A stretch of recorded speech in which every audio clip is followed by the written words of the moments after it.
welcome to episode 49 of the Fourth and Skull podcast. We are your hosts. I'm Sam. And my name is Patrick. Are we just slowly turning into like a morning news show or like a morning radio show? What might be? Or like the weird like brr, brr, brr, brr, like the making the You dumb like that noises. sound, yeah. Yeah, I don't know. We're just turning into Yeah. It's got to be the microphone. It's got to be something. It's got to be something. I know people have said we just sound so official and professional. I that know. It's just We're just In other news, we're going 10-6. hey, I've turned a whole new you're leaf. going all in.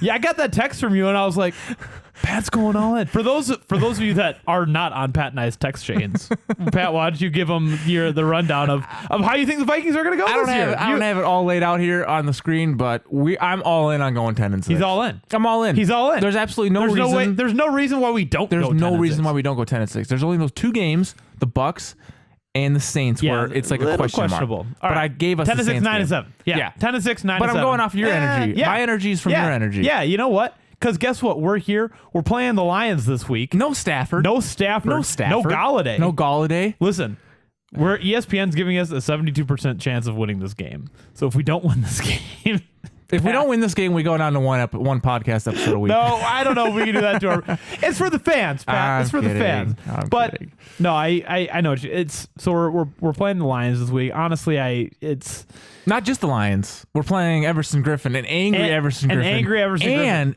kind of still a bitter Adrian Peterson. Did you see what he said still bitter? too? No, what did he say? The Lions media is just stirring some shit Well, up here's in the thing. Detroit.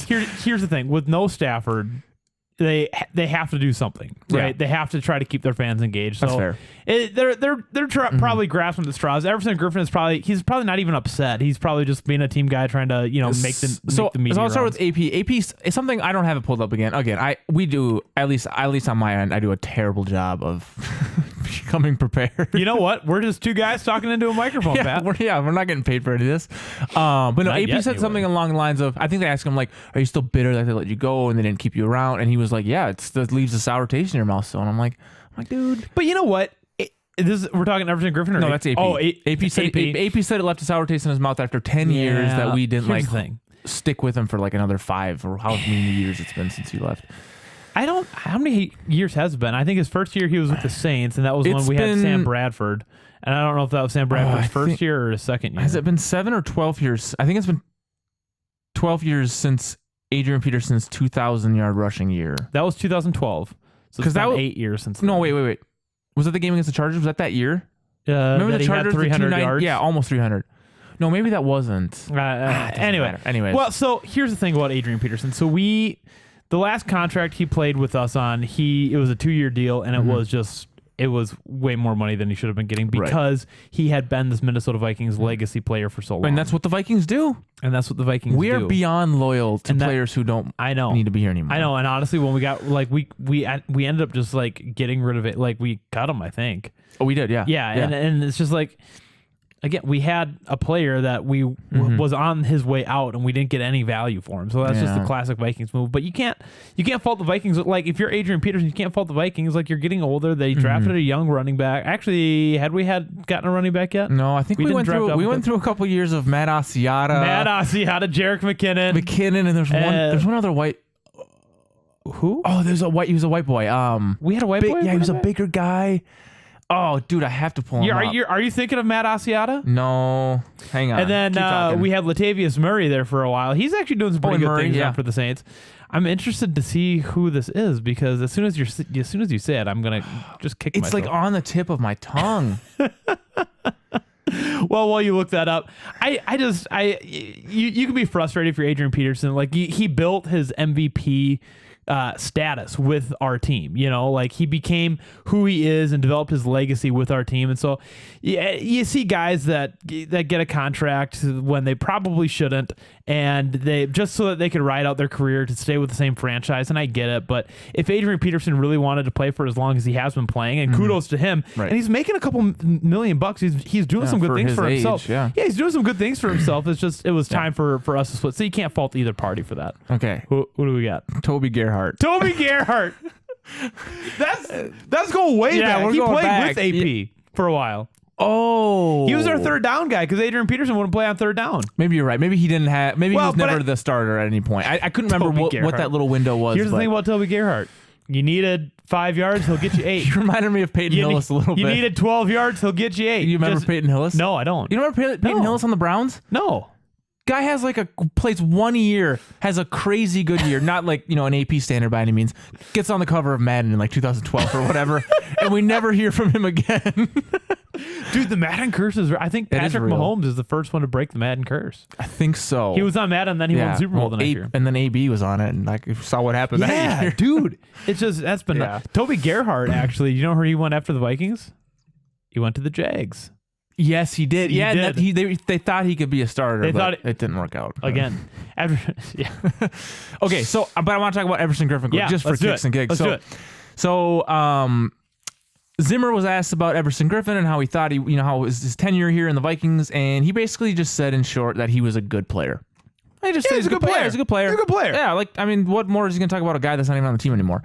And Everson Griffen, I don't know if he's all up in his feelings or what, but he took that personally, and he was like, yeah. He was something again. I don't have the quotes lined up. A good player. Think I'm just a good player. Yeah, something like that. Like you think I'm a good player. Like I spent all those years there, and then he listed off all the players that he played with and how he loved everybody. And he's like, I expected more. And then now he's like, I've got being a good player is a compliment. Yeah, it's hard to be a good player in the NFL. A lot of players in the NFL are bad players, but they're still better than most football players. Right. So that's why they're in the NFL. And bear with us here. I just wanted to try a little experiment. Let me see if we can hear. Anyways, here's Zimmer's response when they asked him about Everson Griffen's initial response. So let's just see if we can hear it.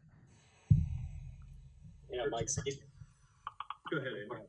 Thanks. Mike, speaking of Everson, did you see his comments yesterday, and what did you think of that? I did. I don't know. I wasn't trying to be derogatory. Everson, I think I made him a captain my first or second year here. He's always been a terrific leader for us. He's always done everything that we've tried to ask him to do.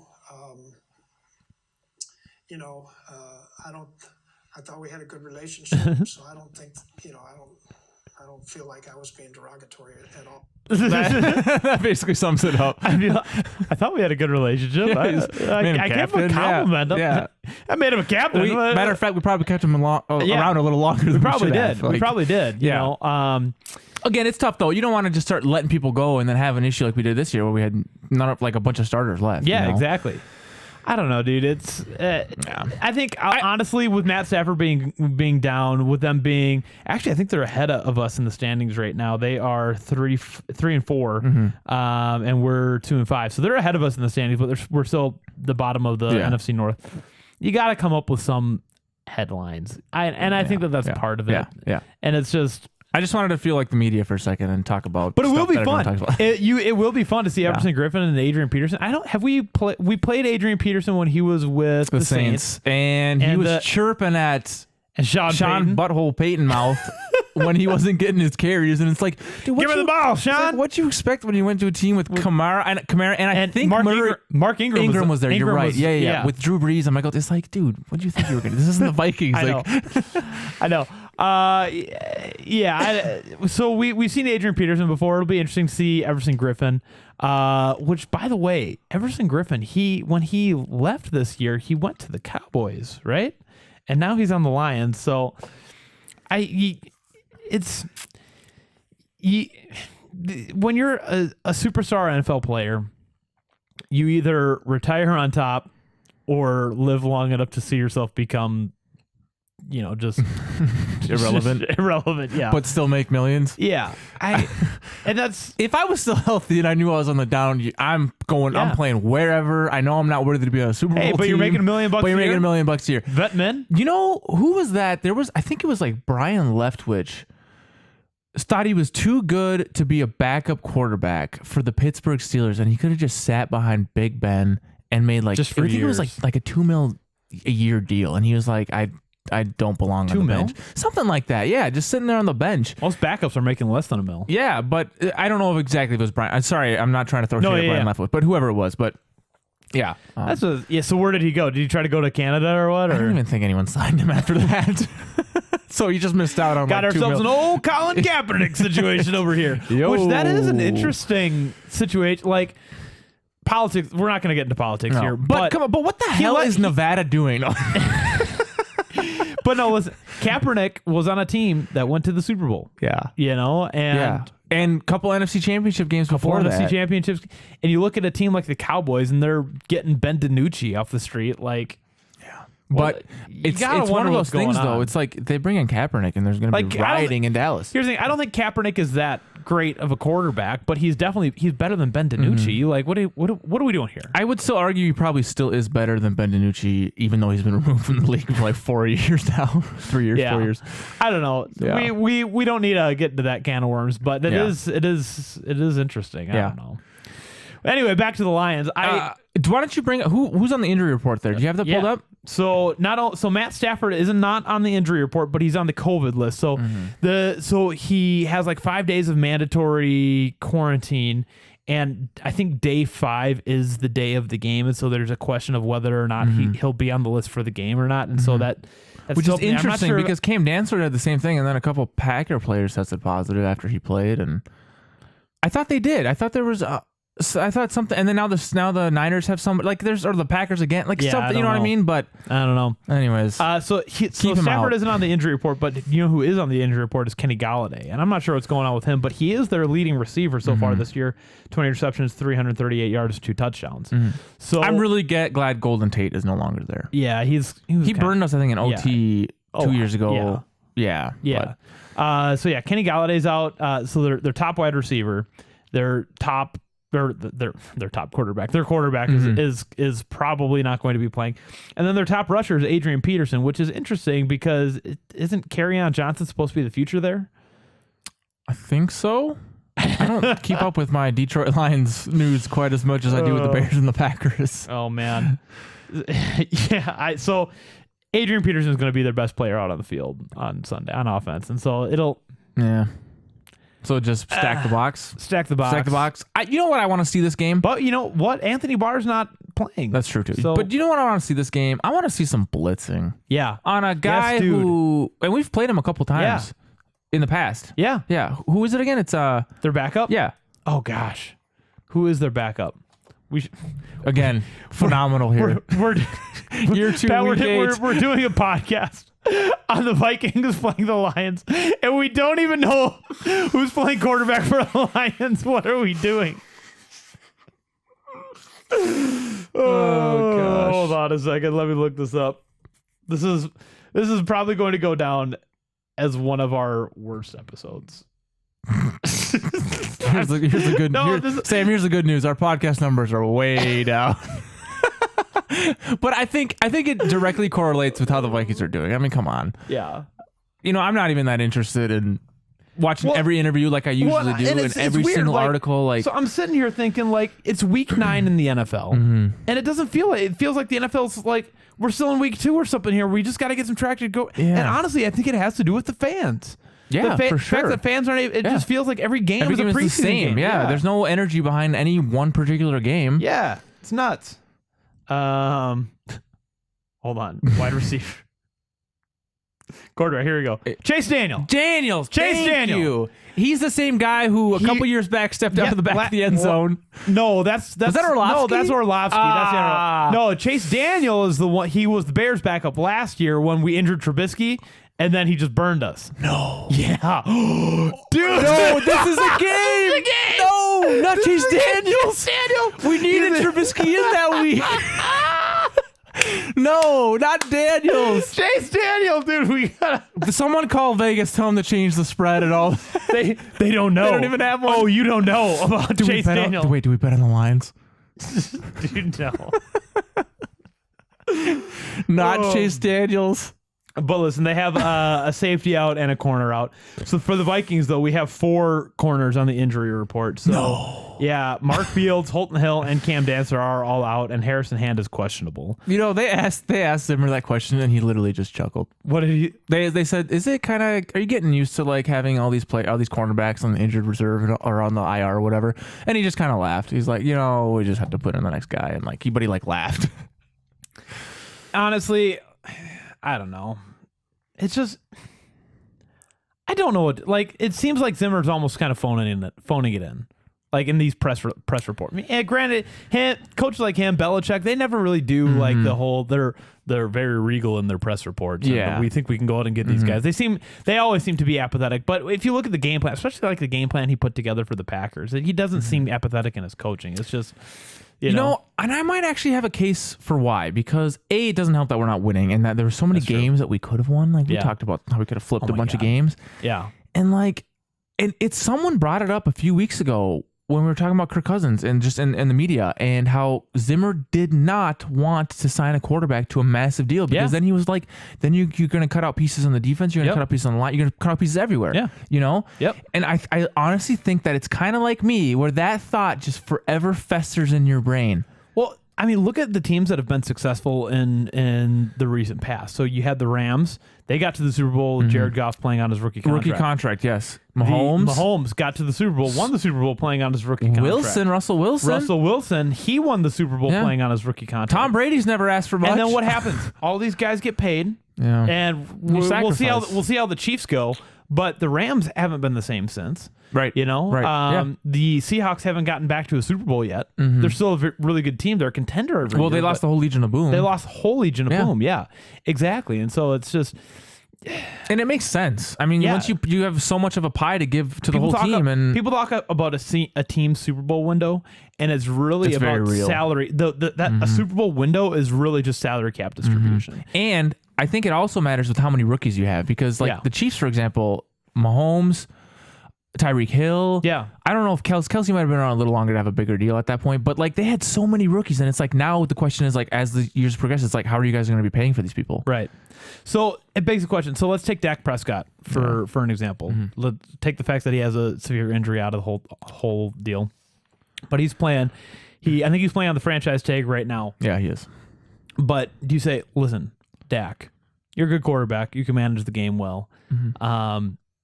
I'm sorry, you're not a top 10 guy. You know, we're going to give you middle of the road money. You're not going to get $40 million a year. You're going to get $27 million a year. Oh boy, that's and not then we're going to happen, build though. around you.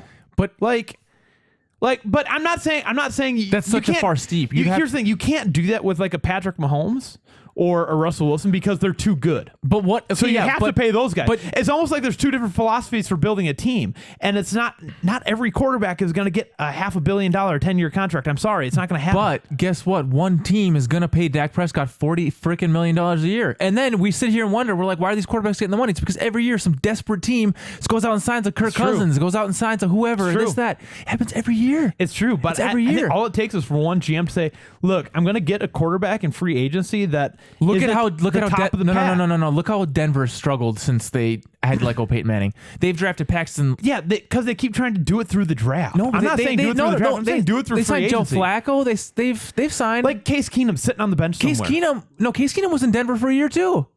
They've tried it. It's so hard. It's so hard. But here's the thing: if you have a team around them, it's not like you plug the quarterback in and that's it. You gotta invest the time to build the team around. Yeah, no, of course, yeah. But like because then you can pay the Von Miller money. You can pay the JJ Watt money. But I still do think today's NFL, like from 2020 on, there's a style of quarterback that is currently everyone's salivating for. Yeah. Okay. The problem with the Broncos is that they keep drafting these Drew Lockett's, these. Well, I don't know, what was his name? Was it Paxton Lynch? Paxton Lynch. Oh, Brock Osweiler. Why? How Remember when the Texans gave Brock Osweiler that huge contract? and they let him go and he kept all the money, I think. He kept. Well, no, I think they traded him to the Browns, and the Browns had a bunch of salary cap space. But yeah, good for him though. I know. I mean, like, dude cashed out for real. But like, that's what I'm getting at is I don't understand. I think you don't reach on a player like that because if you just look statistically, like NFL, a Daniel Jones. Yes, that was my next point. Like, if you look statistically at the NFL in today's day and age, if you look at these newer players, they're quicker, they're faster, they can run and throw. Yeah, and they need to be able to do both. You can't have one or the other anymore. You just can't. They have to do both. I don't like when teams are reaching for these players. And I know, but like, what else do you do? But it's like, frick. The college environment is just flush with those guys, but very rarely I they know. pan out in the NFL? And it's because when you're that style of quarterback, your candle burns a lot faster, and Yes, you but run that's out what of brings juice. me to my next point, though, is because like now teams used to draft a guy and you were just stuck with him for 3 or 4 years. Yeah. Like you just kept Yep. trying and you just kept banging your head against the wall. Nowadays, teams are. You look at the Dolphins. You look at the Cardinals. Sure. You know, they took a quarterback, didn't work. They said, "Why did we draft Josh Rosen? Yeah, Why would we ever do Yeah. that?" And then took Kyler Murray right away, and look how they're doing. yeah. Like I think that's going to be the new style of teams who are struggling. I know the Browns are the exception because they draft every year. The but problem is like, how do you build around that though? You know, like I think if you have a Kyler Murray, man, it elevates everybody. so then where does Justin Herbert fit into this picture? Because he's not your Russell Wilson, but he's also not your Peyton Manning. Yeah. So then you have your unicorns and your leprechauns. Dude, that Herbert, he can put the ball in the pocket. You know Like, what else I think he can works? just You know drop what the I ball. think works with Herbert too is that he wasn't expected to ever play. Yeah. So he literally from here on out, his bar is so low because Yeah. everyone's like, well, the guy was asked minutes before the Chiefs game since Yeah. Tyrod Taylor's in there with a punctured freaking lung. He's like, you're playing now. And he's like, okay, well, no one can be mad at me for losing because like I was just asked Right. to start. You know what I mean? And I think his mentality is the bar is low. Got nothing to lose. I've got nothing to Let's lose. just ball. And Yeah. he's balling out. Yeah. It's wonderful. Yeah, dude, I love that. I love that. Yeah. I don't know. Are there any more quarterbacks in this draft besides Trevor Lawrence? and Yes, Justin there Fields? is. Yes, there is. Okay, hang on. I gotta. Because- It's the guy from. All this talk is getting me excited about one of these guys, and Kirk just isn't. Yes, Sam. Yes. Listen, no, I know. Go ahead. No, I want to hear you say it. Yeah. My thing is, I know, I I just know. try to be real about I the situation. know. You go to war with the army you have, and Kirk is the quarterback who is available. I think let's just beat this dead horse. Yeah, let's four do it. times. Okay. I think so. I salute you for. Here's the situation. Nothing's going to change today, right? Yeah, What's the let's point of make the bitching best and of it. crying about it, right? Exactly. 100% agree. Yep. I am unfortunately so frustrated with this team, and I've just so frustrated with everything that it's just all coming out like a volcano. Yeah. Okay. But what I'm getting at is sometimes you defend Kirk when it does not merit any defense. I'm talking none. I don't even want you laughing. Are you talking about the picture with the eyes closed? Yes. Dude, that was Kirk Cousins. first play of the game. First play of the game. Eyes He's closing- closed. Yeah, Yeah. stuff like that is how you, and I don't know if you're doing it just to kind of get underneath Pat's fragile skin. So, you know who I think would be interesting in the Vikings? So if we can't get a quarterback in the draft. Yeah. There's a quarterback out there whose team, coaching staff, management, and fan base might be done with. And I think that's Carson Wentz. Yes. You know, and I think if you plug Carson Wentz into our system, get him out of Philly, Dude. get him out of a toxic environment, he might be able to thrive a little bit. Okay. So I know I'm against the idea of signing. Oh, my bad, guys. Forgot to mute my laptop after that. Yeah. Okay, I would really like us to draft a quarterback, but if we don't have that opportunity, like you're saying, you take the next man up, right? Like, Right. You have to. What's out there is what you're What's gonna up? get. Yeah, exactly. But it does scare me because if we do go after like a Dak, which we can't this year because we've got Kirk Cousins, like we're stuck with him for a couple years. Don't you agree? Not if we trade him. Dude, we're 1 for 1. It's happened before. people keep Bradford and Foles were 1 for 1. People keep talking about Kyle Brad- Shanahan having just this rock hard For Kirk? love for Kirk Cousins. Really? Yeah. In Really? San Francisco, yeah. Is he going to trade Jimmy G to us? Well, and I don't know if Jimmy G was traded before Kyle Shanahan got there, and so he didn't get the guy that he wanted. Kind of like, think so, yeah. like I Ron think that's the Rivera case. there. I Like think that's you the can case, go on yep. and on and on. But like, as much as I don't like, sometimes I fault Carson Wentz more than I probably should. Carson Wentz has had zero receivers. He has had zero, literally zero help. His entire dude, career. Honest to God, if you're a free agent quarterback in general, or even if you're a quarterback, like when you look at the Vikings offense, you would have to be excited about that. Oh, yeah. You have to be. Yeah, and here's the thing: like he's your typical passer, but he's mobile and gets He's out of very the pocket. mobile. He is, yeah. You know? And granted, his knees are a little fragile these days, but like, I wouldn't complain about that. And I'm not going to be honest, I wouldn't complain about Dak Prescott either. I really You wouldn't. think that there's a shot that Dak comes to the Vikings? No, I don't. But I'm just going through hypothetical scenarios. Those guys I wouldn't have a problem with bringing in. I really yeah. wouldn't. Yeah, no, I agree with If that. you can move in the pocket, I'll love you. Dude, Case Keenum did it all the time. I know. Case Keenum used to like And duck Case under and guys would go right over. Case Keenum would rip the ball and he would he would close his eyes. Case Keenum knew he was about to get blasted by two, and he would take 300-pound it, guy, and he would just take it. And he'd get the ball. You know what that was? Is he had so much confidence in Diggs and Adam Thielen that he could throw Adam Thielen guys in double coverage and he'd come up with the ball. Like we were always amazed with how Adam Thielen came up with the ball. That was just an incredible season. That was such a fun year, dude. That was such a fun year. I miss it.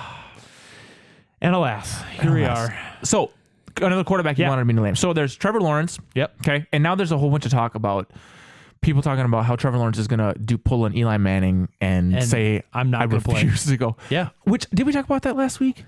Well, it's been talked about. No, I just asked in the general media that if the Jets have the pick, he's just going to stay in college. But no. But now they're saying that he should get drafted and just refuse to play for the Jets. Explain to me how you can do that. Do you just have that much leverage that you can do that? Well, Pat, I mean, listen. When you're drafted, you're not enslaved to the team. Why? They have the right. If you choose to play football, they have the rights to. Just like when Russell Wilson, he was drafted by the Colorado Rockies to play baseball. So if he ever made the decision to go to baseball, the Colorado Rockies have the draft, have the rights to him. And I think they eventually traded that away to another team. So like they have the rights to Russell Wilson if he ever decided to play baseball. Mm-hmm. So the Jets can draft Trevor Lawrence, and if he chooses to play football in the National Football League, he will play for the Jets. Now the Jets can then trade away those rights to somebody else. Yeah, but they can trade Trevor Lawrence to somebody else before even you get drafted by a team that's who you play for. Not if you refuse. Why? How can you refuse? Because here's the thing. If you're entering the draft with the understanding that the team that takes you is the team you're going to be loyal to for the next 4 or 5 years. No, not at all. Why don't more teams back? Why don't more players refuse going to the Browns every year? That's a really good question. So that's why I'm asking: is it leverage or is it? If you look at the people, the quarterbacks the Browns have drafted, you have Baker Mayfield, who's Johnny Manziel. Those are guys that are so cocky in their own head, like I'm going to be the guy to turn around the Browns, and so like they walk around and but if you're the Jets and you say, all right, I'm going to draft Trevor Lawrence, even though he's not going to play I know he's not going to play for me. That's still capital that team has, because you can then trade Trevor Lawrence for maybe a first and a second. It's still capital that you have. Oh, okay, that's an interesting way to actually put that. Okay. So even though he's never going to play for you, it's still an asset to the team. I still have I get what you're saying. So at least it's not a complete and utter loss. Right, exactly. Right? But like, it doesn't make sense for me. It's like you have this wonderful opportunity to go play in NFL. He's going to play in the NFL. And you're gonna say no to the team that drafted you? Like, he knows he's going to play in the NFL. Just like Eli knew he was going to play in the NFL because of his dad and his brother. Eli knew he was going to play in the NFL. Same with, the Broncos guy, John Elway. He knew he was going to play. Well, actually, he didn't know. He was like, I would be just as happy playing baseball. So Elway had another out. But yeah. I still kind of don't get it, though. Like, how can you say I refuse to play for you? Don't you enter the draft saying, okay, there's a chance that these 32 teams might draft me? So the other side of the Eli Manning situation is Drew Brees. And Drew Brees does not have the NFL heritage, and I don't think he came out into the draft with that type of leverage. So if you're a guy that gets drafted and you don't have that type of leverage, fine. But people have been talking about Trevor Lawrence for like 2 years now, right? So he has that leverage. He knows that he's going to play in the NFL, whether it's with the team that drafted him or not. And so he doesn't necessarily get to say, I don't want to play for the Jets, and I don't want to play for these people, and I don't want to play. He just really has the opportunity to say, I don't want to play for the team that drafted me, and then they trade that away. And then it's like, if you get traded to another bad team, it's like, because I think, because I get okay. At least you opened my eyes to it, because I wasn't looking at it from a draft capital perspective. Like, well, it would essentially be all it really would be trading your first round pick to move back in the draft to like the 4th spot, and that team would be like that we were going to take him if we had the first pick, and we just swap picks. Yep. But like, it still just blows my mind that you could be like, oh, I'm not playing for you. I can honestly see people who want to move up for Trevor Lawrence giving up not only their first this year. Obviously, you need to do that in order to trade first-round spots. Second and a third year in a row, the first-round pick. The first-round pick the next year, and maybe the following. Yeah. Seriously, that's the hype that's built around this kid. Like, that's almost Herschel Walker. Yeah, level. And there have been some trades as of late. Like, even I feel like the Texans gave up an arm and a leg, and well, that was just Bill O'Brien being an idiot. Yeah, there was one trade that To move up to get Deshaun? Did he have to move up to get Deshaun? there was one trade that some team is literally still reaping the rewards from that trade. It doesn't matter. It doesn't matter. For a quarterback? I can't even remember. Maybe it was the Niners and the Bears traded up to get freaking Mitch Trubisky, and they gave up a lot. They did trade up. They did trade up to go get from like Trubisky. 4 to 3 or 3 to 2 or something like that. Yeah, they did trade up to get Trubisky. I do remember that. Can you imagine trading up to get Mitch All Trubisky? I can see is Trubisky's like those freaking giant eyes. The giant eyes with the beady little pupils. Okay. Oh, I know where I was going with. Okay, so Lawrence Yep. Fields. Who's the guy out of NDSU? Lance. Yep. The fourth guy that's getting some talk is Zach Wilson. Zach Wilson? Okay, this guy's face kind of cracks me up, but Zach Wilson out of BYU.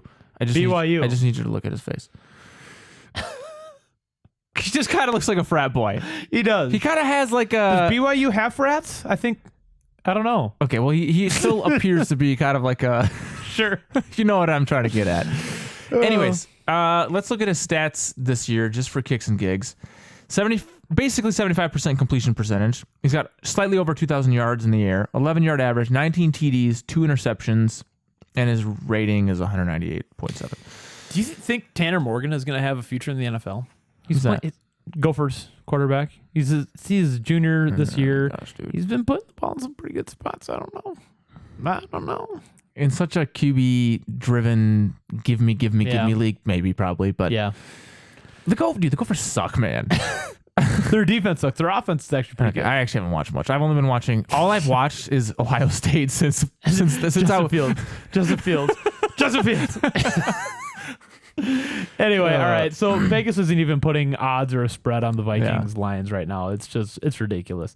If the Vikings don't win this game, there's some serious flaw. It's in Minnesota for one. Still fanless though. Still fanless. I really think 12,000 effect. fans would do something. It has an It'd give a effect. different feel to it. It hasn't. Well, and not only that, but like, here's the thing that fans do. Like when we're playing the Green Bay Packers and the Packers are at US Bank Stadium and there's 70,000 people while the Packers offense is out on the field. Mm-hmm.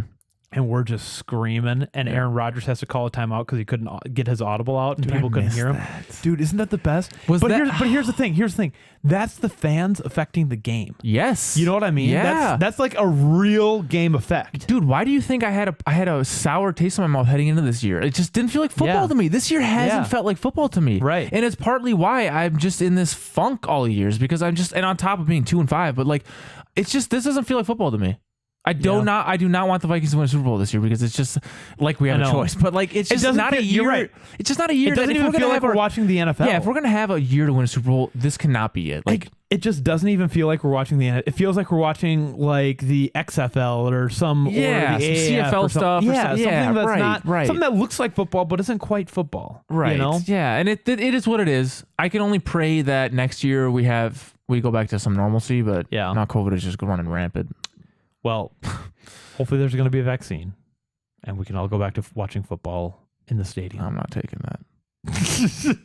Well, I'm also a survivor. You should get like one of those rubber wristbands. Honestly, I would love if I could and be like, I don't need the mask. All right, join us. Wait, I'm not done yet. Oh, go ahead. Okay, what are we doing here? Are we just completely stomping the Lions? What's our game plan? Honestly, dude, Kirk Cousins needs to be held. I know we're paying him a bunch of money. I don't want him to throw the ball more than 15 times. Yeah, I think that's the recipe for success. And half of those 15 need to be on a play action deep bomb shot. Yeah, I don't think their defense is all that great. I mean, they have some decent corners, but again, Dalvin Cook, I expect Dalvin Cook to have over 120 yards rushing this week. Cousins cannot throw the ball. Dalvin will have 120 yards rushing this week. That's my and we'll come out with a win. I think that's going to be what happens. Okay. You know what is interesting to me though in our run game? Ever since Alexander Madison missed on that 4th down in Seattle, we haven't really seen much of him. I mean, he played against Atlanta because he had There's because Dalvin no was out. way they're benching him for that. No. I think we know that the Packers just suck at tackling. And I don't know. For some reason, the Packers can't tackle. And Dalvin Cook is just a slithery little guy. Yeah, that's true. Yeah. So the other thing that I wanted to mention, I was thinking about today after you sent that text saying, going 10-6, baby, we're sneaking into the playoffs. Listen, like, we beat the Packers. We were 3 inches away from beating the Seahawks. Like, we can beat these guys that are getting into, so you never know. Any given Sunday. Every single year, that becomes more and more true to me. Yeah. And I can't, like, every year, I don't think I could believe that anymore, but every year I do. Yeah. Yeah. All right. 10-6. Join us next time Losing to on the the Chiefs in 4th and Super Skull Bowl. podcast. We'll be reviewing what's hopefully a Vikings win. As always, you can listen to us Spotify, Apple Podcasts, wherever you listen to podcasts, really. YouTube, Vikings Territory. Vikings Territory, and Purple check out PTSD. Well, yeah, check out the content on Purple PTSD. All right. Until then, Skull Vikings. Vikes.